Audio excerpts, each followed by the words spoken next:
Oh, you're live, Mom. ¿Ya, mamacita? Hola, ¿qué tal? Buenas tardes. Hola, ¿qué tal? Buenas tardes. Los saludo desde Liberal, Kansas y estoy con Fernando Casanova. ¿Cómo estás? Hola, muy bien. ¿Y tú, Susi? Muy bien, Qué, gracias qué a alegría Dios. coincidir contigo y le damos gracias también a Jazmín que nos hace el favor de hacer de técnica, coordinadora, directora, camarógrafa. Sí, Así que mijita. gracias a la niña que es tu hija. Sí. Bueno, Fernando, te quiero preguntar. Seguro. Me da mucho gusto saludarte. Te quiero preguntar, ¿qué te inspira a ti defender una fe que antes era desconocida para ti? Sí. Mira, defender la fe es un ejercicio de caridad, no es un mero ejercicio intelectual. Uno de los mandamientos de la iglesia es que nosotros debemos estar dispuestos a servir a aquellas personas que desconocen, a instruir al que desconoce. Entonces, nosotros cuando participamos en la fe, cuando la compartimos y cuando la defendemos, que es parte de compartirla, pues estamos haciendo un ejercicio de caridad, estamos haciendo un ejercicio espiritual, estamos sirviendo a los hermanos. Y otra cosa es que para uno lograr el perfeccionamiento o la santidad, uno tiene que hacer apostolado. Si tú tomas, por ejemplo, cualquier manual de teología espiritual o de espiritualidad, siempre te van a mencionar el apostolado como una de las cosas que hay que hacer para ser verdaderamente cristiano. Ahora bien, para que estemos claros, defender la fe es parte de compartirla. ¿Por qué? Porque cuando uno comparte la fe, es normal y es humano que las personas tengan reservas, hagan preguntas, cuestionen y hasta te debatan. Entonces, tú defiendes la fe, tú explicas la fe, la haces entendible para que esa persona la pueda digerir. Por eso es tan importante la defensa de la fe. No hay un apostolado eficaz si no se defiende la fe. Y aquella persona que me esté escuchando y que me esté viendo, que diga, por ejemplo, yo comparto a la fe, pero no la defiendo. La persona que diga eso realmente no la está compartiendo, porque está diciendo cosas, pero no está respondiendo a preguntas. Por eso es que es importante la defensa de la fe. Muy bien, qué bonito. Fernando, ¿cómo continúas en una iglesia que está llena de escándalos? ¿Qué es lo que te anima, qué es lo que te motiva a continuar en esta iglesia? Mira, hermana mía, lo que me motiva es eso precisamente. Eso precisamente. Mira, yo soy un hombre de iglesia y yo estoy en esto desde que era niño y estuve en otras iglesias de gente muy buena. Actualmente no llegan a los primeros 20 años sin que se dividan y se subdividan. Sin embargo, nosotros con los problemas que hemos tenido, no los recientes, problemas de toda la vida, chicas, problemas de toda la vida. Claro, nosotros conocemos lo que es reciente y lo que nos duele, ¿verdad? Lo que tenemos de cerca, pero escándalos y problemas siempre han habido en la iglesia. Lo que te quiero decir es lo siguiente: ¿cómo es posible? Alguien que me explique cómo es humanamente posible que una institución tan grande como esta haya llegado a los 2000 años de su historia y se haya mantenido unida, mostrando y enseñando y refiriendo a la humanidad a una sola y única verdad. Me gusta decir en las conferencias, porque es verdad, chicas, esto es historia, estos son hechos, no es mi opinión. La Iglesia Católica es la única institución en la historia de la humanidad que ha durado más de 1000 años, y como dije antes, ya vamos por 2000. Y si esto sigue como va, de aquí a 2000 años tendremos la misma iglesia, con la misma doctrina, con la misma fe. Otra cosa es que en estos escándalos, los cuales yo lamento muchísimo, pero también en estos escándalos yo estoy viendo la estratagema y el ataque del demonio, del diablo. ¿Por qué el diablo no se ensaña y el mundo y los medios de comunicación con las otras iglesias? Te voy a decir por qué. Las otras iglesias, al fin de cuentas, van a ir cambiando, van a ir variando. No es mi opinión, vayan a la historia. Hasta mediados del siglo XX, todas las iglesias cristianas estaban en contra de los medios artificiales de control de la natalidad. Hoy, la única iglesia que permanece incólume, mostrando y enseñando lo mismo, en ese sentido, en cuanto a ese tema se refiere, es la Iglesia Católica. Todavía hay muchas iglesias cristianas Hay muchas iglesias cristianas que todavía creen que el matrimonio es entre personas de distinto sexo. ¿Por qué el mundo no los ataca? ¿Por qué el demonio no se empeña en desvirtuarlas, en dividirlas, en atacarlas? ¿Por qué? Porque van a ir cambiando. Y en efecto, cada vez son más las y otras iglesias que se unen en la proclamación y en la defensa de la supuesta moralidad del matrimonio entre personas del mismo sexo. Van a ir cambiando. El diablito y el mundo sabe que la única iglesia que no va a cambiar porque no puede es la iglesia católica. Y la iglesia católica no puede cambiar porque nuestra doctrina no es nuestra. La gente del mundo quiere que la iglesia cambie su doctrina. No puede, porque esta doctrina ha sido dada personalmente por Jesucristo a la iglesia como un depósito. O sea, la iglesia está para servir a la verdad, no para servirse de ella. La iglesia no es señora de la verdad, la iglesia está para servir la verdad, para defender la verdad, para proclamar la verdad. Y en esto, hermana mía, nosotros hemos derramado muchísima sangre. Porque esto es otro caso y con esto termino la respuesta. Es cierto, hemos tenido problemas, pero hermana mía, dime tú qué otra iglesia ha mostrado más evidencia de santidad. Ese catálogo de santos y santas, eso es riquísimo. ¿Sabes? Los mártires, los ejemplos de perseverancia de muchísimos hermanos nuestros. Claro, esto es un dato que la gente desconoce porque los medios de comunicación no lo comparten, pero por ejemplo, en el siglo XX, la gente no sabe que cerca de 100,000 personas dieron su vida por la causa de Jesucristo en la Iglesia Católica. Y nada, así que para responder a tu pregunta, eso precisamente que los otros señalan como un problema es en lo que yo me baso para seguir siendo católico, porque es un milagro que haya iglesia católica, es un milagro. A mí me gusta también compartir esa anécdota que todo el mundo sabe, es histórica. Cuando Napoleón invade la bota itálica y está entrando a Roma, cerca del Vaticano, y un cardenal le dice al Papa: Su Santidad, Napoleón está a las puertas de Roma para destruir a la iglesia. Y le dice el Papa: no se preocupe, nosotros mismos no la hemos podido destruir. Es jocoso, pero es la verdad. Sí, bueno, ahorita dices que hay cosas que la iglesia no puede cambiar. Hablando de eso, ¿qué opinas tú del celibato? Que hay personas que dicen que deberían de ponerlo opcional. Es disciplina eclesiástica, no es dogma de fe. Es una disciplina eclesiástica que el Espíritu Santo ha inspirado a la iglesia porque es conveniente para dos cosas. Es conveniente para el ejercicio profesional del ministerio. ¿Okay? San Pablo dice que el hombre casado está dividido y recomienda el quedarse soltero para dedicarse totalmente y sin obstáculo al Señor nuestro Señor. Tú y yo amamos mucho al Señor.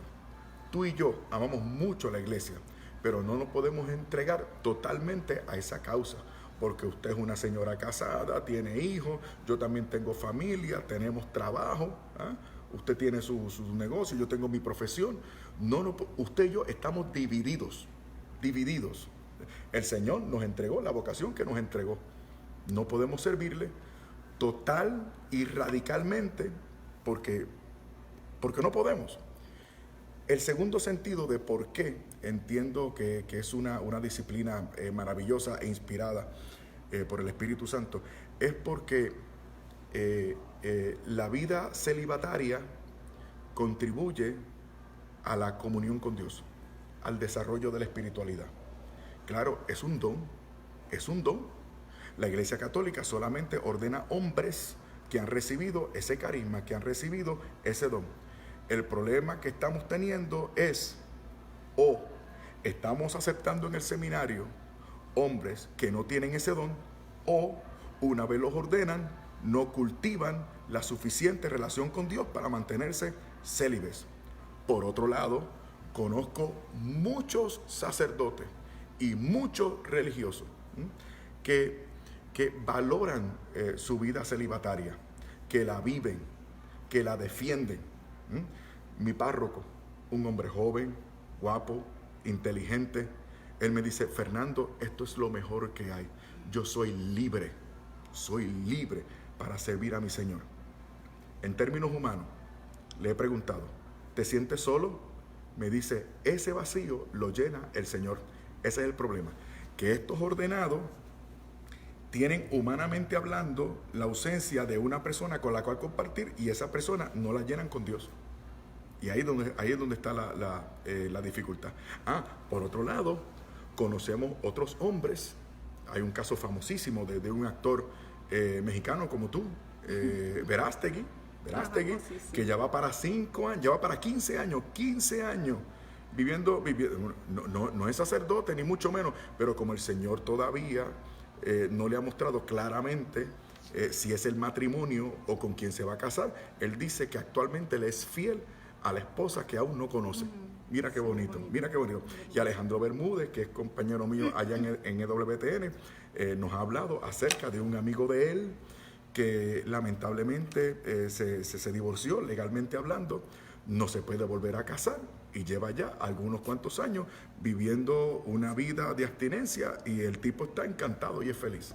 O sea, se puede hacer. Lo que pasa es que esta cultura idolatra la sexualidad. No, y no la sexualidad como una dimensión de tu ser. No. El mundo lo que quiere es que la sexualidad me domine todo y que yo todo lo que haga esté impregnado por la sexualidad. Y la iglesia no es así. La iglesia lo que propone es integración del ser. Y a unos cuantos tipos que el Señor les ha llamado a entregarse totalmente, se abstienen. Eso es todo. Pero yo creo, perdona que te interrumpa, Susi, pero es disciplina eclesiástica, no es dogma de fe. ¿Okay? Eso es todo. Fernando, ¿cuál es la virtud que consideras que debemos de fortalecer en estos tiempos tan difíciles en la fe? La humildad. La humildad. Mira qué interesante. La humildad no es la virtud más importante.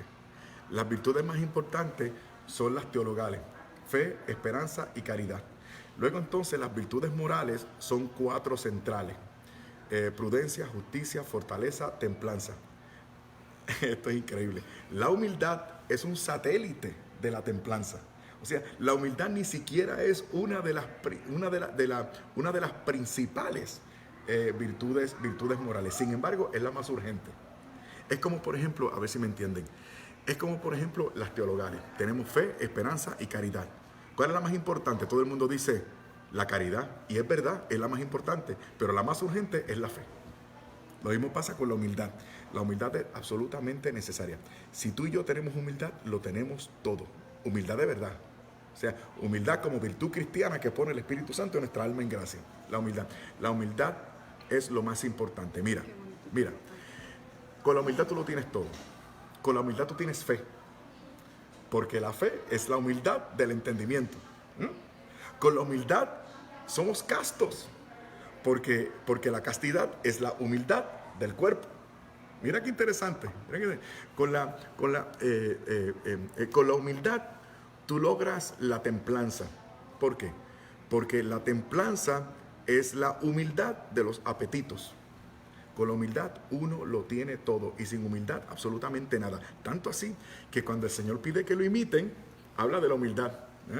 Aprendan de mí que soy manso y humilde de corazón. Nuestra Señora Santa María, que estábamos hablando de eso hoy en la iglesia, una conferencia que me encantó sobre Santa María. Si hay una virtud que podemos destacar de Santa María, como esa virtud reina que la hizo convertirse en la primera y más excelente discípulo del Señor, es la humildad. Tan pronto el ángel le propone algo tan descabellado, entre comillas, como ser madre, cuando el mismo Dios le había movido a hacer un voto de virginidad. A pesar de todo eso, a pesar de esa confusión, la Virgen se entrega y dice: he aquí la esclava del Señor, hágase en mí según tu palabra. Y cuando visita a Isabel, grandes cosas ha visto en mí mi Dios, porque se ha fijado en la humillación de su esclava. Desde ahora me llamarán bienaventurada todas las generaciones, porque el poderoso ha hecho obras grandes en mí.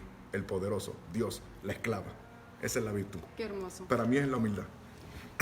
Fernando, uno de mis compañeros de mesa redonda, Frankie Garcés, dice que a él le gusta retar a debates a los hermanos separados con la única intención, con el único propósito de desenmascararlos. Él quiere saber, me dijo que te preguntara, ¿qué opinas? ¿Eso está bien, está mal y por qué? ¿Y qué consejo les das a las personas que Mira, hacen eso? a mi hermano le digo lo siguiente. Ok. La rica tradición espiritual y mística de la iglesia nos propone, para resolver asuntos como este, algo que se llama la rectitud de intención. La rectitud de intención. Hay que ver por qué yo hago lo que hago o por qué lo quiero hacer. Esto hay que hacerlo mediante examen de conciencia. Cada persona que tiene duda de qué hago, cómo lo hago, si estoy bien o si estoy mal, primero examine su conciencia. Examine a ver si la intención es santa y pura. ¿Ok? Luego, si la intención es santa y pura, o sea, si lo estás haciendo por los motivos correctos, entonces se impone la prudencia, porque las cosas hay que hacerlas, pero hay que hacerlas bien. ¿Ok? Ok. Te he hablado entonces de examen de conciencia, rectitud de intención, te he hablado de prudencia, ¿verdad que sí? Hemos hablado de prudencia. Y cuarto elemento, la caridad. Lo que me debe mover a mí siempre es la caridad. Por eso hay que tener mucho cuidado cuando uno habla con los hermanos separados. Mira, lo que estos hermanos muchas veces tienen en contra nuestra no son textos bíblicos, es prejuicio. Es prejuicio. Y la mejor manera de atender un prejuicio es con caridad. Caridad no significa que me quedo callado. No, yo voy a defender la iglesia, porque yo le estoy faltando a la caridad también si yo a esa persona no la ilustro, si a esa persona no le respondo la pregunta, estoy faltando a la caridad. Pero hay que hacerlo como dice San Pedro en este texto que tú y yo citamos mucho porque somos apologetas. Primera de Pedro 3:15, me parece que tú me corriges, cuando él dice que debemos estar siempre prestos a dar razones de nuestra esperanza, y dice cómo debe de ser, ¿no? Con mansedumbre, con sentido de caridad, etc. Así que eso le diría a mi hermano. Examina la conciencia, rectifica la intención, ¿ok? Usa la prudencia, eso es bien importante. Y cuarto, que te mueva siempre la caridad, siempre. Eso es todo. Okay. ¿Qué opinas de las personas, de los católicos que atacan al Papa? Es una pena. Es que los pobrecitos han caído en el juego del mundo. Mira, el mundo ha tratado de, entre comillas, reclutar al Papa. Mira cuál es la estrategia del mundo. Y entiendo yo del diablo. El mundo tergiversa las palabras del Papa y las posiciones del Papa, ¿no? Y los planes del Papa, desvirtuando todo eso para proponer un Papa que no es el Papa de verdad. El mundo quiere proponer un Papa que está en contra, por ejemplo, de la doctrina revelada. Eso es absolutamente falso. Sacan al Papa, por ejemplo, fuera de contexto, lo ponen a decir lo que ellos quieren, y entonces unos cuantos tipos en la iglesia dicen, espérate, si el mundo está con el Papa, entonces el Papa no está con la iglesia. Es un truco. Okay. Aún así, aunque a uno personalmente no le guste un comentario del Papa, aún así se impone siempre el hecho de que el Papa goza de autoridad apostólica y de que el Papa, que tenemos ahora, nunca es movido por la malicia.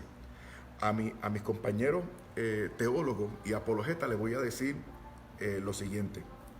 El Papa Francisco no es teólogo. El Papa Francisco es un pastor, es pastoralista. Dios ha estado grande con nosotros. Una vez en la historia necesitamos a un evangelizador y llegó San Juan Pablo II. Luego necesitábamos un maestro y llegó Benedicto. Ahora necesitábamos un pastor y llegó Francisco. Eso es todo. Entonces, yo como teólogo, tú me preguntas a mí, ¿cuál es tu papa preferido? ¿Qué pregunta? Oye, sí, buena pregunta. ¿Qué pregunta? Ok. Pregunta. Yo simpatizo, no es mi preferido, yo simpatizo más con Benedicto porque es teólogo. ¿Tú me entiendes? ¿Por quién me preocupa más? ¿Por quién oro más? ¿A quién amo más? Al que tengo ahora. Porque ese es el que está rigiendo la iglesia. Ese es mi pastor. Ese es el hombre que está a cargo. Benedicto, como es teólogo y como yo soy teólogo, me identifico con él.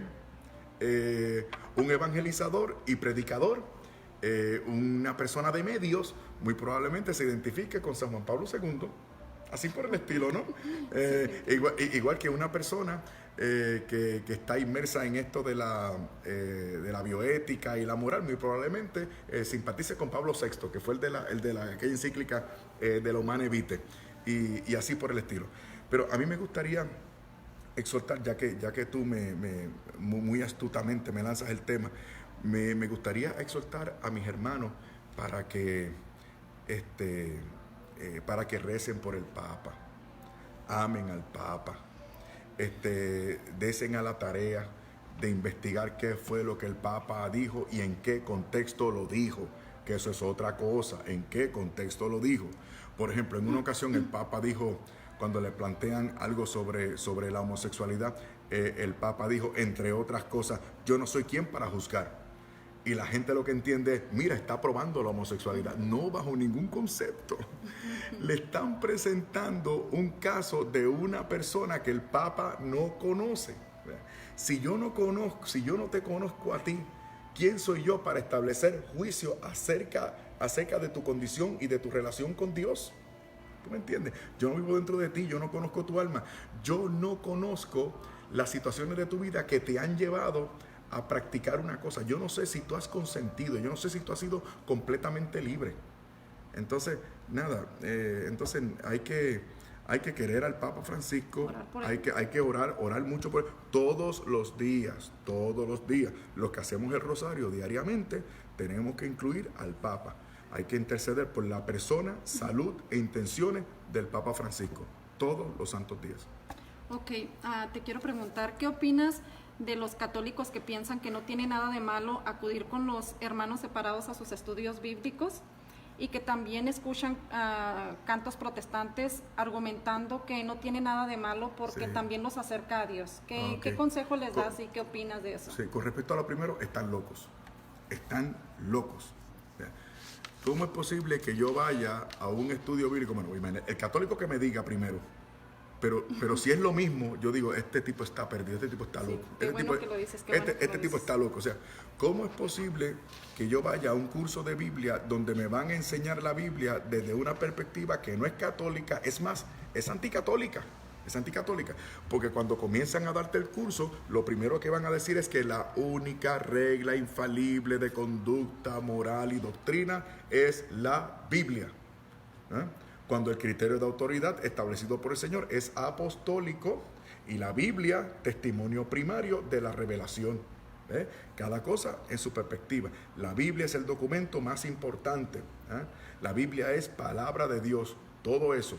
Pero desde una perspectiva correcta, que es la perspectiva católica, es que nosotros debemos estudiar la Santa Biblia. Bien, cuando a estos hermanos católicos le hablen sobre el canon bíblico, van a defender el canon bíblico protestante, que no incluye los 7 libros deuterocanónicos, y a continuación van a dar un montón de razones de por qué la iglesia se equivocó al incluir esos libros, que no fue que la iglesia los incluyó, fue que ellos los sacaron.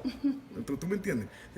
Estos católicos que ellos están locos, van a recibir una teología bíblica que no es una teología centrada.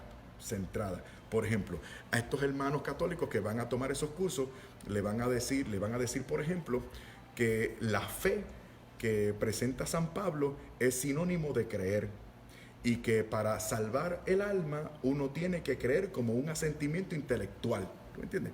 Cuando la versión católica, que es la versión correcta, dice que a lo que San Pablo se refiere por fe no es solamente creer, porque San Pablo en Romanos 1:17 está tomando la palabra fe de Habacuc 2:4, que en hebreo es emuná.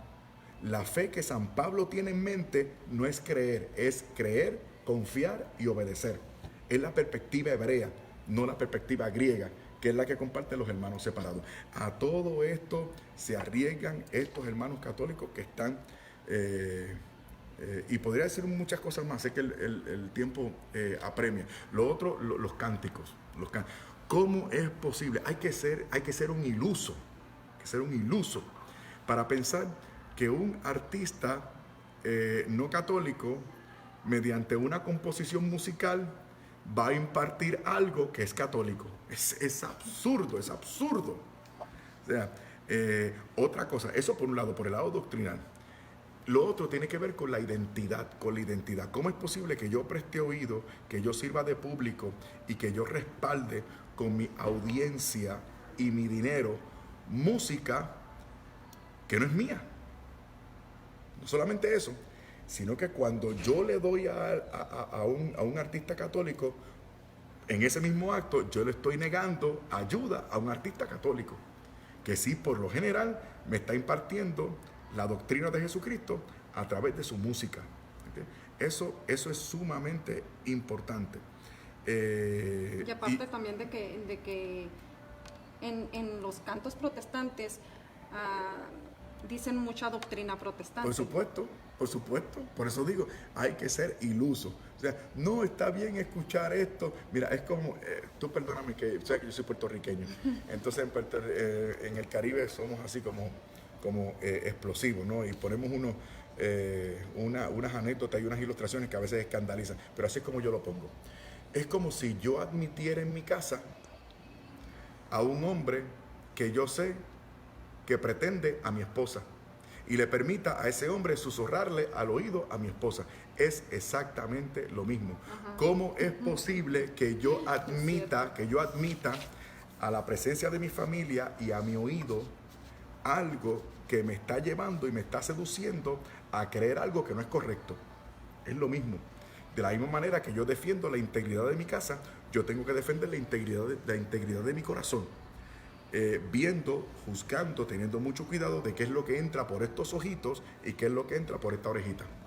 Así que dice San Pablo en 1 Corintios, todo me es lícito, pero no todo me conviene. Todo me es permitido, Todo pero me yo no me dejaré dominar por nada. Así que es cierto, no podemos prohibir lo que nadie ha prohibido, pero porque la Iglesia Católica apuesta por la prudencia, ¿entiendes? Así que estos hermanos que están escuchando cosas raras y están yendo a cursos y asociándose con grupos y asociaciones que no solamente no le imparten la fe católica, sino que le imparten una fe equivocada, deben tener mucho cuidado. Ok, Fernando, ¿por qué te convertiste al catolicismo? Sabemos que es por la verdad, pero Sí. ¿cuál es esa verdad? Sí, mira, la verdad en persona es Jesucristo. Algunos quieren despachar esto diciendo, la verdad, Jesucristo, relaciónate con Él. Sí, ajá. Entonces te relacionas con Jesucristo y ¿qué tal lo que Él reveló? Esas son la gente que dice, Cristo sí, pero no voy a la Eucaristía. O sea, Ajá, Cristo estableció... conozco sí, muchos. Exacto, Cristo estableció la Eucaristía y yo creo en Cristo, pero no creo en lo que Él estableció. Qué bonito, ¿eh? Qué bonito. Cristo, yo lo quiero mucho. Quiso y estableció una iglesia, pero yo no quiero la iglesia. Qué bonito, que mucho tú lo amas, que mucho tú lo quieres. Entonces, la verdad en persona es Cristo, pero se trata de Cristo y todo lo que Él ha revelado.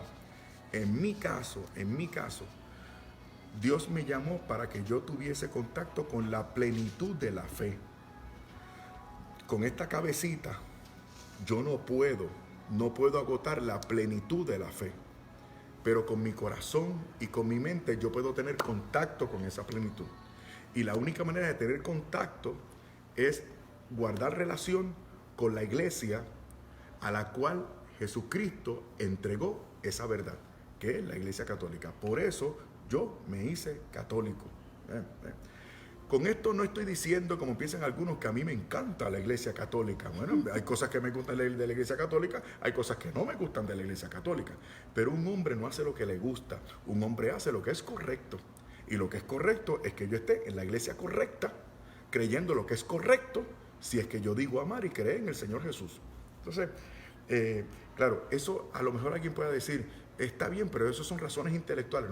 No son razones intelectuales, pero son razones también de corazón. Porque si yo quiero tener una relación certera, como se llaman ahora, una relación personal con Cristo, yo tengo que basar esa relación en la verdad. En la verdad. O sea, ¿cómo es posible que yo diga, es que estás loco? ¿Cómo es posible que yo diga, quiero tener una relación personal con Cristo pero no quiero los medios de gracia, que son los sacramentos, establecidos por Cristo para que yo tenga una relación con Él. No tiene sentido, es una locura. Entonces, para responder a tu pregunta, eso es lo que se me ocurre. Ahora también tengo que decirte algo más. Eso en términos generales, en términos teológicos. Ahora bien, hubo otro gran misterio que a mí me fascinó de la iglesia católica. O si tú quieres, que me fascinó de Jesucristo, que yo desconocía, que fue la institución, o que es la institución del sacramento de la Eucaristía. El sacramento de la Eucaristía es una maravilla, es el acontecimiento más importante del universo. Es algo increíble. En el sacramento de la Eucaristía, fíjate que en los demás sacramentos, tú recibes la gracia que te salva, si es sacramento de muerto, o hay un aumento de esa gracia si es que ya tienes la gracia santificante. Sin embargo, en la Eucaristía no solamente se te da la gracia, sino que se te da al autor de la gracia, que es Jesucristo. Hermana mía, cuando yo descubrí eso, cuando descubrí este asunto de la presencia real del Señor, y que el Señor adrede lo estableció, lo quiso, y así lo hace, eso a mí me cautivó, eso a mí me enamoró. Ya yo no me pude resistir y tuve que actuar de acuerdo a mi conciencia. Imagínate, Susi, imagínate lo que me pasó a mí cuando descubrí que, aún queriendo ser un buen pastor, yo no tenía el poder dado por Cristo a sus verdaderos ministros para convertir un trozo de pan y un poco de vino en el cuerpo y la sangre de mi Señor. Yo no tenía ese poder. Imagínate, hermanita mía, cuando descubrí y cuando me di cuenta que aquellos curitas que tan mal me caían eran los que tenían ese poder. O sea, entrar a la iglesia católica fue también un ejercicio de humildad. Y por eso estoy tan contento. Esa es la respuesta. Qué hermoso. Mira, bueno, te quiero platicar, así como todos conocemos tu testimonio de conversión. Hay un pastor bautista que se llama Percy Riley, y él está pasando lo mismo que tú pasaste cuando te convenciste de que la iglesia católica es la única iglesia de Cristo. Sí. Entonces, él quiere regresar, ¿cómo? Da muestra o evidencia. Sí, aparenta. Pero él está convencido que la iglesia católica es la iglesia de Cristo, pero él no se convierte, no se decide por la misma razón, por lo mismo que te pasó a ti, por su esposa, por su familia, por las personas que lo rodean. ¿Qué consejo le darías para dar ese paso? No solamente, bueno, aprovecho, la pregunta es buenísima, porque ahora aprovecho para hablarle a otros hermanos pastores que me deben estar viendo en este momento. Hay un grupo de apoyo al cual pertenezco. Es de Estados Unidos, pero también tenemos gente de habla hispana. Apunten, se llama Coming Home Network International. ¿Lo pronuncié bien, Jazmín? Más o menos, ok. Entonces ahí tenemos a la asesora. Entonces, International, all right.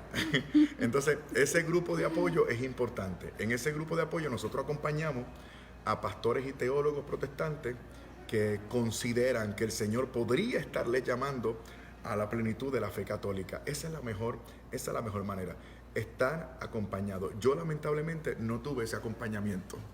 Lamentablemente, ojalá lo hubiese tenido, pero no lo tuve. O sea, yo rompí en frío. Y por eso tal vez mi proceso de conversión fue tan largo, fue difícil y fue sumamente largo, arduo, entramado.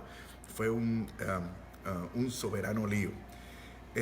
Yo quisiera decirle a estos pastores algo bonito. Y lo único bonito que se me ocurre es que la fe católica vale la pena. Es lo único bonito que les puedo decir. Porque lo otro es que lo que se le viene para encima es duro, pero vale la pena. Créeme que vale la pena. Aquí en la Iglesia Católica los necesitamos, ¿ok? Y aquellos católicos que me están viendo, no se asusten, porque los que venimos del mundo protestante a la Iglesia Católica no causamos problemas. Al contrario, lo que hacemos es fomentar la fe, animar a la fe, dar testimonio. Y necesitamos estos testimonios. Repito, a este grupo de personas, comuníquense o busquen información acerca de este grupo de apoyo porque le van a servir. De hecho, ya hay algunas sucursales en algunos países de América Latina. La última información que recibí era que habían abierto un capítulo en Argentina. Sé que yo personalmente me he entrevistado con otros pastores en otros países de Sur y Centroamérica que también están contemplando la posibilidad de entrar en la Iglesia Católica. Lamentablemente, Susi, no todos terminan el proceso. Lamentablemente, algunos se echan para atrás, pero nosotros cumplimos con la responsabilidad de acompañarlos. Eso es lo que diría. Ok, aparte de la Biblia, ¿cuál es el libro favorito de Fernando Casanova? Mira, a mí me gusta la Biblia. Tengo un libro de consulta que es el Catecismo de la Iglesia Católica, pero al libro al cual me refiero más es Teología de la Perfección Cristiana de Antonio Rollo Marín. Es que a mí me encanta la teología espiritual y la estoy enseñando. Déjame hablar de otros libros, por favor, Susi. Seguro. Okay. Hay otros libros, como por ejemplo de teología espiritual, como por ejemplo Compendio de Teología Ascética y Mística de Adolfo Tanqueray. Y otro en la línea también, Las Tres Edades de la Vida Interior de Lagrange, del autor Lagrange. Son libros que a mí me encantan. Hay un libro, Susi, aquí entre nosotros, un libro que es mi arma secreta, que yo espero que no salga de aquí. Es mi alma secreta, pero les va a encantar, especialmente lo que nos gusta compartir la doctrina y hasta defender la fe. Se llama La Fe Explicada. La Fe Explicada. Yo uso mucho ese libro para informarme, para dar mis conferencias, así que le estoy compartiendo mi truco. El libro se llama La Fe Explicada y el autor es Julio 13. Julio 13. Como el número, pero con una S. Julio 13, La Fe Explicada. Me parece que el editorial Palabra es la que lo está publicando. Hay otros libros, pero nada. Pero por supuesto, la Biblia es siempre mi primer libro, como tú mencionas, porque es palabra de Dios, es fuente no solamente de formación, sino también de encuentro con Dios. Pero hay que abordar la Biblia cuando uno va a rezar la Biblia, hay que abordarla no como un libro, no solo como un libro que te habla de Dios, sino que Dios te habla a través del libro. Esa es la forma en que hay que abordar el libro. Sobre el catecismo de la Iglesia Católica hay algo importante. Muchas personas quieren hacer un estudio bíblico acerca de un tema de la Biblia. Y yo lo que les digo es, aborda el tema según aparece en el catecismo y saca aparte los textos bíblicos. Los textos bíblicos que menciona el catecismo son la prueba bíblica de ese dogma o de esa doctrina o de esa práctica que el catecismo está tratando de explicar. Eso es todo. Qué bien. ¿Cuál es tu cita bíblica favorita y por qué? Hay en Efesios, capítulo 1, versículos 4 y 5, cuando San Pablo habla de que hemos sido creados para gloria de Dios, para gloria de su majestad. Ese texto para mí es sumamente importante, porque cuando San Pablo dice que hemos sido predestinados para eso, que es la primera parte del versículo, San Pablo está ahí diciendo lo que yo entiendo es lo más sublime acerca de nuestra predestinación. O sea, el Señor nos ha diseñado para que seamos gloria de su alabanza, como dice el texto. La única razón por la que tú y yo, y Jazmín, que nos está acompañando, la razón por la que tú y yo estamos aquí es para dar gloria a Dios. Y ese texto, eso es lo que quiere decir. Me gusta ese texto porque ese texto me enfoca. Ese texto está señalándome constantemente que es lo importante. Fernando, usted está aquí para dar gloria a Dios. Y todo lo que tú hagas, y lo que tú digas, y lo que tú pienses, que no sea para dar gloria a Dios, estás desenfocado, estás perdiendo el tiempo. ¿Verdad? Ese es mi texto bíblico. Muy bien. Fernando, sabemos que viajas todo el tiempo. Sí. Me gustaría que nos platiques una anécdota, una anécdota de alguno de tus viajes, porque yo vi en una ocasión Ajá. que platicabas que en Honduras te habían llevado a una comunidad muy Sí. pequeña, que te subieron a un avión de un solo motor y que estabas bien asustado. Y bueno, me pareció interesante y divertida esa Sí. anécdota. Me gustaría que nos platiques más de esa experiencia o de cualquier otra. Sí. De hecho, en una ocasión tú me platicaste que precisamente de Honduras te sacaron los del ejército en otro avión porque no sé qué pasó en el aeropuerto, pero Sí, cancelaron los vuelos. Sí. Y son anécdotas así que yo creo, Es en lo interesante. personal me encantaría Sí. conocer más detalles de eso. Es interesante. Yo estuve cuando hubo un lío allí por un problema que hubo con la elección del último presidente. Una facción no lo reconocía, lo otro lo defendía. Hubo disturbios, protestas, pero el asunto fue que yo no pude regresar a mi casa. Yo estuve 4 días durmiendo en un aeropuerto, 4 días durmiendo en un aeropuerto.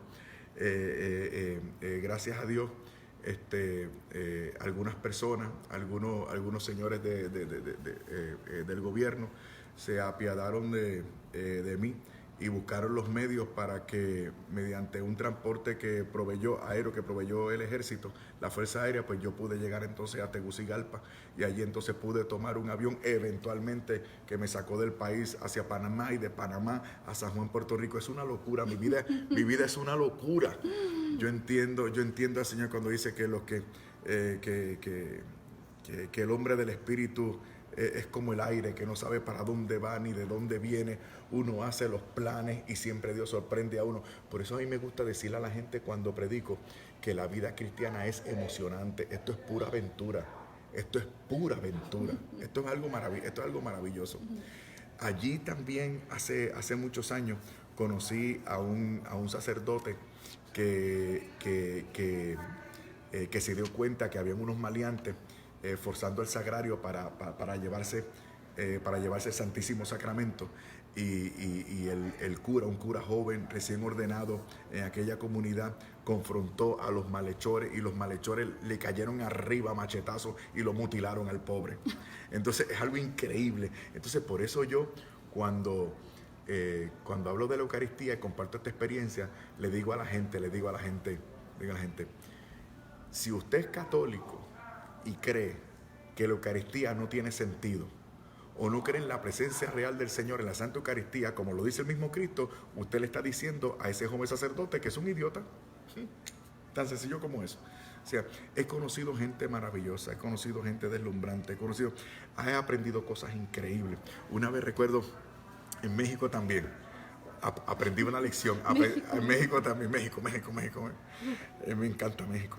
En una ocasión, conocí a una señora mayor, mira la lección que me dio, una señora mayor, ancianita, y me quiere pedir consejo, y yo aquí viene, ahora es.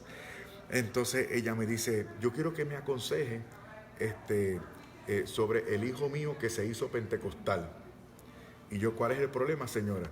Y me dice, no, yo no tengo ningún problema, el problema lo tiene él, porque él me reta y él me ataca. Y yo no sé de lo que él me está diciendo, es una señora que no tiene letra, y me dice ella, yo no sé cómo responderle, yo lo único que le digo es, hijo mío, yo lo que sé es que tengo la razón, y mi iglesia no se equivoca. Y dice ella que al hijo le sale humo por las orejas. Ahí yo aprendí que estos hermanos que dicen que no pueden defender la fe, o no pueden responder porque no tienen la información, yo les digo, por lo menos manténgase firme. Y esa es la anécdota que doy. Hay que mantenerse firme, por lo menos mantenerse firme. Aunque uno no lo puede expresar, si uno se mantiene firme, uno da testimonio. Y muchas anécdotas, muchas más. Qué bonito. Pero la vida cristiana es excitante, es maravillosa, es formidable. Así que yo no sé cómo hay católicos que se aburren. No. Bueno, Fernando, te quiero preguntar también qué consejo me das a mí, que a mí me gusta mucho la defensa de la fe. Y como tú y yo, ¿verdad? Como dices, Seguro. amamos mucho a Dios. ¿Qué consejo me das para seguir adelante y para acrecentar mi espiritualidad, Sí. para acercarme más a Dios, para sentirme más cerca de Dios? ¿Qué consejo me das a mí? Tú diste la clave, Susi. Es lo mismo que le digo a otros apologetas.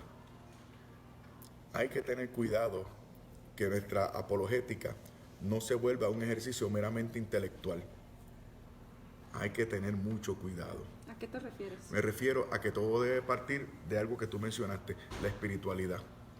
El principio es este: nadie puede dar lo que no tiene. Si usted quiere impartir y defender la doctrina de Jesucristo, usted se tiene que llenar de Jesucristo. Si usted imparte, proclama y defiende una fe, usted debe practicar esa fe. Usted debe orar esa fe. ¿Okay? Usted debe crecer en esa fe y tener una comunión cada vez más profunda con el Señor de esa fe. Y ser más fiel y amar más a la iglesia que custodia esa fe. Y orar por el criterio de autoridad que nos señala de forma inequívoca la fe correcta, que son los sucesores de los apóstoles, los señores obispos, el Papa. Todo esto es importante, todo esto es parte de un mismo pastel. Entonces, eso es absolutamente importante. Tiene que haber espiritualidad. Cuando un joven se me acerca, quiero predicar, quiero defender la fe, quiero hacer un grupo y me invitan para tal lugar, ¿qué debo hacer? ¿Qué debo leer? Yo le digo, olvídate de los libros por ahora. Los libros son buenos, pero respóndeme a otras preguntas. Por ejemplo, ¿tienes un plan de vida? Un plan de vida es un régimen de oración y ejercicios espirituales diario, semanal, mensual y anual. Disciplina. Para ser una persona espiritual, uno tiene que tener disciplina. Eso es sumamente importante. ¿Con qué frecuencia vas a misa? ¿Con qué frecuencia te confiesas? ¿Haces examen de conciencia nocturno? ¿Encomiendas tu día al comenzar para que el Señor te guíe? Eso es lo importante, la espiritualidad. Y lo otro que necesitamos los apologetas es paciencia, hermana. Paciencia. Porque es duro, porque uno ve tanta ignorancia, uno ve tanto prejuicio. Y por otro lado, uno ve católicos que no les importa o que le da lo mismo, que uno como que es algo natural, hermana, es algo humano. Uno como que se prende, uno como que uno quisiera meterse por dentro. Pero entonces ahí es que uno debe saber lo siguiente, hermana Susi. La fe es un don. Si usted es apologeta católico, usted sabe que la fe es un don. La fe es una virtud teologal. ¿Ok? Yo pensaba, te voy a dar mi experiencia, Susi. Cuando yo comenzaba en esto, a mí me daba mucho coraje. Y yo llegué hasta a maltratar gente. Porque yo pensaba que mi misión era meterle la fe a la gente. Pero después recapacito y digo, pero si la fe es un don, yo no le puedo meter la fe a nadie. La fe es un don y Dios le da la plenitud del don de la fe a quien Él quiere. Entonces, por eso es que hay que defender la fe, hay que proclamar la fe, pero hay que tener espiritualidad, porque esto, como dice el apóstol, nuestra lucha no es contra carne ni sangre, sino contra potestades y malicias en los aires. Entonces, esta batalla la vamos a ganar, sí, por supuesto, con proclamación, con apostolado, pero también con espiritualidad, con oración, con mortificación. Eso hay que hacerlo de esta manera. Otra cosa importante, Susi, es que cuando tú estás llena de Dios, cuando tú procuras un plan de vida, cuando tú procuras tener comunión con el Señor, eso, hermana mía, te sale por los poros. Te sale por los poros. La gente se da cuenta. Por ejemplo, yo espero no estar cambiando el tema. Yo les digo a veces a los seminaristas y a los sacerdotes, les digo, no hagan payasadas en la misa, ni hagan dinámicas extrañas. Lo que tienen que hacer es llenarse de Dios. Llenarse de verdad. ¿Por qué? Porque eso se va a notar, eso trasluce, eso llega a la gente. Pero si usted no tiene comunión con el Señor, si usted no hace su breviario, si usted no es una persona espiritual, si usted no hace ejercicios de mortificación, entonces lo que usted no tiene lo trata de llenar con show, payasería, payasada y ese tipo de cosas. Lo mismo se aplica con nosotros, los apologetas, Susi. Si no nos llenamos de Dios, eventualmente vamos a usar otras cosas para suplir el espacio que no hemos llenado con una relación con Cristo. ¿Y qué son esas cosas? Pues la altanería, la soberbia, la prepotencia, la gritería y ese tipo de cosas. Si me está viendo algún apologeta que dice, caramba, yo como que soy muy volátil, como que no, pues usted tiene que tratar de moderar su carácter, tomarlo con calma, hacer un retiro de silencio, llenarse de Dios y ver en cada persona con la que usted comparte su fe, ver a un alma que está sedienta de Dios. Esa persona que a mí me ataca, estoy presentando un caso hipotético, una persona que a mí me ataca, yo debo ver en esa persona a una persona que está hambrienta de Dios.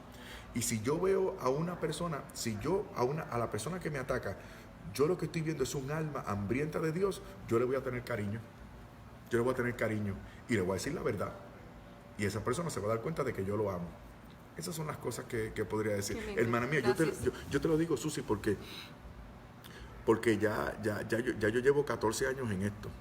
14 añitos. Y 14 años intensos en esto. 14 años en la Iglesia Católica y desde que entré a la Iglesia Católica, ya tú sabes. Y he pasado por muchas experiencias, Susi. Y he cometido errores en el pasado.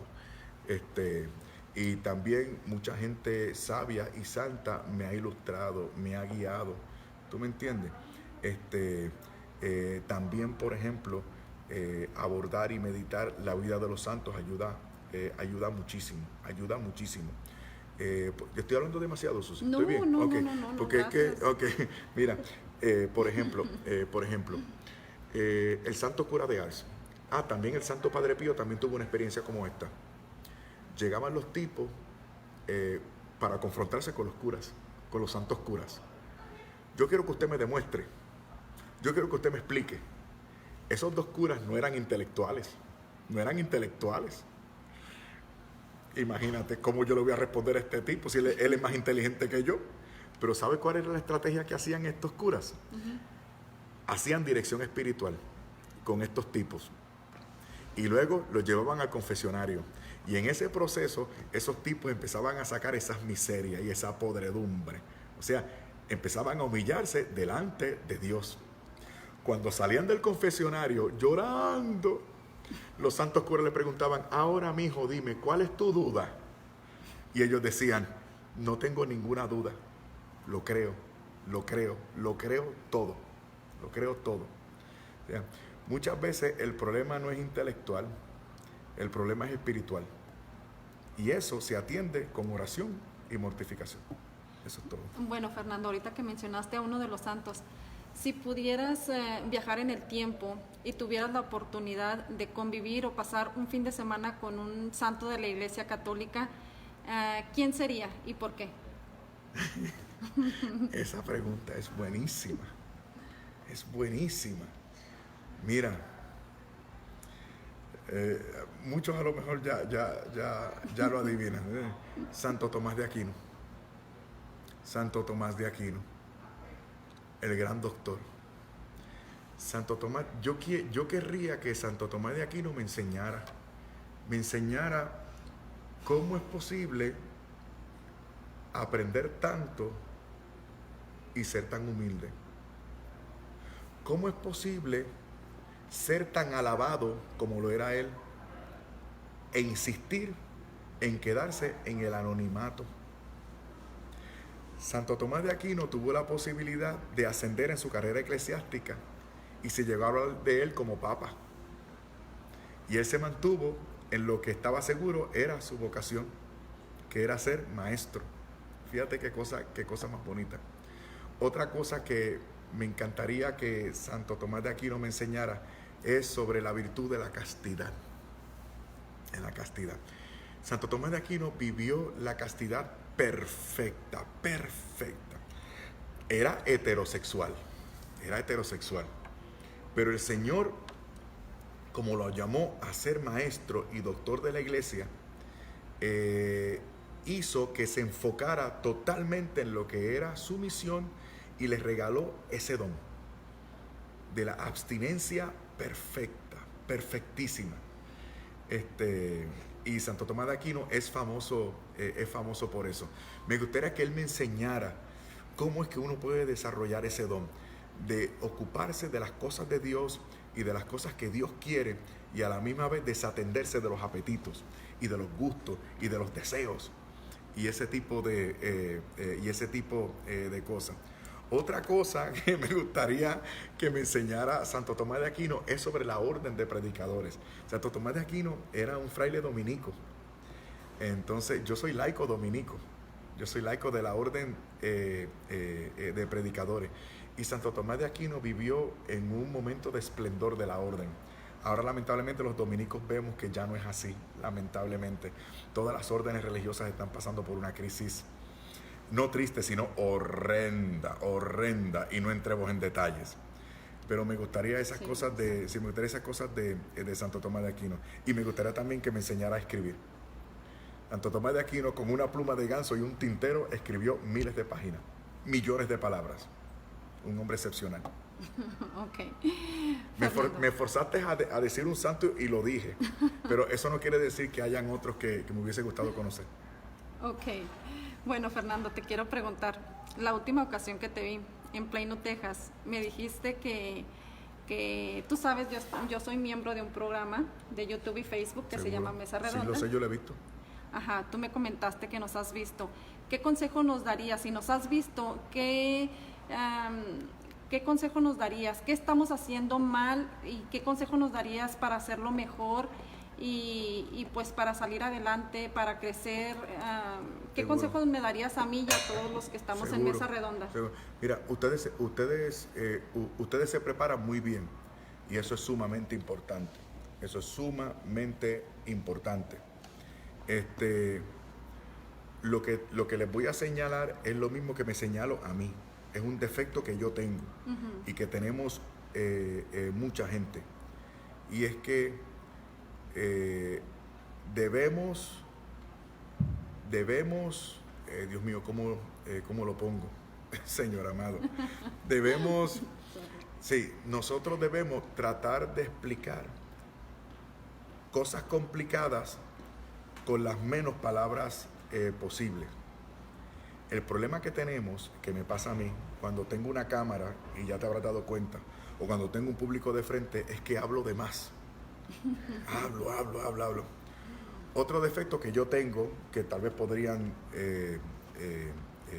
tener ustedes, es personalizar el debate. No lo he visto en el caso de ustedes, pero me lo señalo como defecto mío. Y también te lo señalo para que no vuelvan a cometer ese error. Personalizar el debate. Es decir, estoy tratando de corregir a alguien y ese alguien es un descarado, y es un mentiroso, y es un falso. Y hay que tener cuidado. O decir nombres. O decir no, también. Ay, Dios mío, yo meto mucho la pata. Hoy la niña, me parece, o tú, me estaban grabando. Y por eso es que hay que cuidar lo que uno dice. Y me pongo a hablar de mi suegra. De mi suegra me puse a hablar. Y yo pensaba que, y tú sabes que yo sé que ustedes están grabando, pero a mí se me olvidó. ¿Por qué? Porque dije, yo me tengo que desquitar de la vieja esta. Y me tengo que desquitar. Y me puse a decirlo. Después me di cuenta, oh Dios mío, ¿qué es lo que estoy haciendo? Es un chiste, pero eso es lo que pasa. Eso es lo que pasa. O sea, hay que tener mucho cuidado porque mira, Susi, nosotros no vivimos, creo que ya te hice el comentario, nosotros no vivimos dentro de la gente. Mira, no vivimos dentro de la gente. Para que una persona sea mala de verdad, tiene que tener un total conocimiento de que lo está haciendo mal. Esa persona, sabiendo que lo está haciendo mal, esa persona es lo suficientemente libre para consentir ser mala. Y cuando yo analizo a estas personas o se abren y me cuentan cosas, tú te das cuenta en que no son tan libres, en que han estado condicionadas, han estado, por ejemplo, manipuladas por unos maestros religiosos, o han tenido unas experiencias personales que les han frustrado. Entonces, uno tiene que ver eso. O sea, alguien dice, no hay gente realmente mala, lo que hay es gente enferma.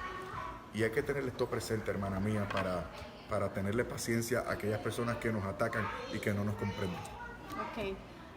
Te quiero preguntar también, Fernando Casanova aún se pone nervioso cuando habla en público o cuando tiene una cámara enfrente. Pues sí. Sí. Por eso es que a mí me gusta. Siempre lo hace. Sí, siempre. Por eso es que a mí me gusta más la radio.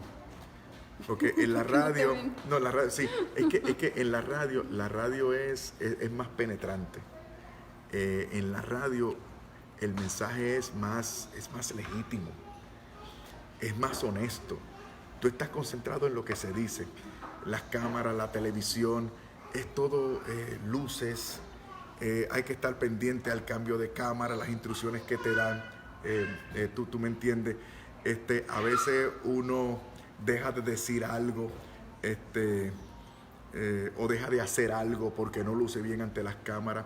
Ese tipo de cosas. Yo personalmente siento que soy más honesto con la radio que con la televisión. El problema que tengo cuando veo gente de frente es que estoy teniendo un contacto directo con la gente. Y al tener un contacto directo con la gente, siento que me preocupo más. ¿Me entiendes? Por la televisión no los veo. Por la radio tampoco. Pero cuando los veo de frente, yo digo, wow, de alguna manera yo voy a responder por las almas que me están escuchando.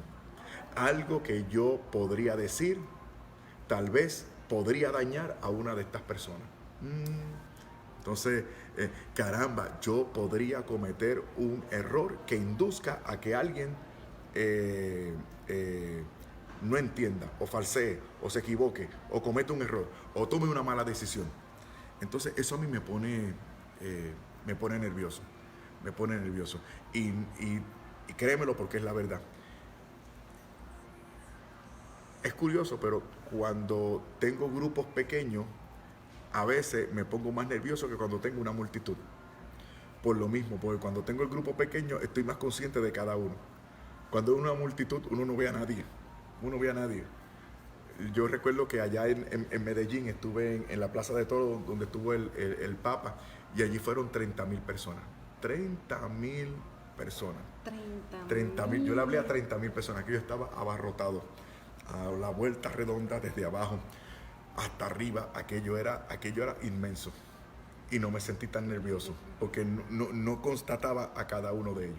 En un grupo pequeño como el que tuvimos hoy en la iglesia, ahí me sentí un poquito más nervioso que con aquella multitud de 30,000 personas, porque yo los estaba viendo a ustedes, y ustedes me estaban viendo a mí, y eso me pone nervioso. Fíjate, hablando de lo que estás diciendo, que ahorita, ¿verdad? Es una iglesia pequeña, no estaba llena, ¿verdad? Pero es una iglesia pequeña. Uh-huh. Déjame decirte que, bueno, yo he tenido el privilegio de escuchar tus prédicas en vivo en varias ocasiones. Sí. En Miami, en el DF, en Plano, Texas, ahora. Y la última predicación de ahora me llenó mucho. Y te felicito por eso. Me encantó, me fascinó. ¿Te gustó, Jasmine? Yeah. Sí, oh, great. Yeah. Thank you for telling me that. Bueno, y también algo que me pasó cuando tu testimonio de conversión, cuando vi tu video, a raíz de que vi tu video del testimonio a la conversión a la fe católica, de ahí nació mi interés por defenderlo. Wow, ¿de verdad? Sí, claro que sí. Y bueno, yo he conocido muchos testimonios que... Alabado sea Jesucristo. Muchos testimonios que... De hecho, Rodrigo Andrés Calvo también, él era protestante y por tu video se convirtió al catolicismo. Alabado sea Jesucristo. Mucha gente. Y bueno, Fernando, ya para terminar y para conocerte más íntimamente, uh-huh, te quiero preguntar, ¿cuál es tu deporte favorito? Y béisbol. ¿Cuál es? ¿Béisbol? Sin béisbol. Sí, soy puertorriqueño. Jugamos béisbol. Me gusta el béisbol. También es muy popular el baloncesto. Pero lo mío es el béisbol, que por cierto era malísimo, Susi, me da vergüenza. Un puertorriqueño que juega pésimo béisbol, una cosa increíble. Pero todavía me gusta mucho el béisbol, estoy pendiente, me encanta. Es mi deporte preferido. Ok, ¿y cuál es tu comida favorita? Bueno, hay un plato puertorriqueño. Es simple, es sencillo. Pero me gusta mucho.